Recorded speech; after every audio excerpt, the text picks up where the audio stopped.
Go ahead. Thank you. Thank you, Mr. President. You were criticizing... Where are you from? Bloomberg News. Oh, Bloomberg. That's wonderful. You were criticizing the Federal Reserve Chair before coming to this summit. Yeah, I think he's terrible. I was wondering if you've begun interviewing different candidates for the Fed pick. Yeah, I know within 3 or 4 people who I'm going to pick. I mean, he goes out pretty soon, fortunately, because I think he's terrible. We have no inflation. We have a tremendous economy. Hundreds of billions of dollars of tariff money is pouring in. Factories are being built because they don't want to pay the tariffs, so they're building them all over the country. I think we're close to $15 trillion. I told you $5.1 trillion from the Middle East alone, but of investment money coming in. There's never been anything like that in the history of our country. But we have no inflation. And we have borrowing because Biden, stupidly, they did short-term debt. So we have borrowing coming up.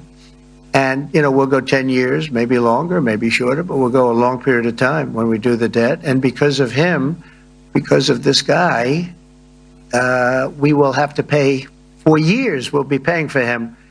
And I said to him, listen, there's no inflation. He says, but maybe there'll be some. That's true. I said, if there is some, what you do is raise the rate. I'm okay with that. You raise the rate in 2 years from now or in a year from now. But because the rate's high, we have to pay more for debt. It's pretty equal. In other words, if it's 4%, it's 4%. If you drop it a point, you'll pay 3%. So it's fairly equal, not necessarily, but fairly equal.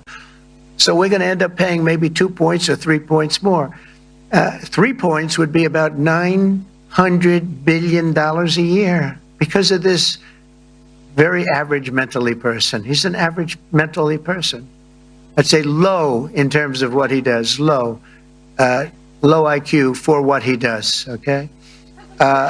Wait, so instead of paying $900 billion, we don't want to pay 900 just because he doesn't want to lower the rate.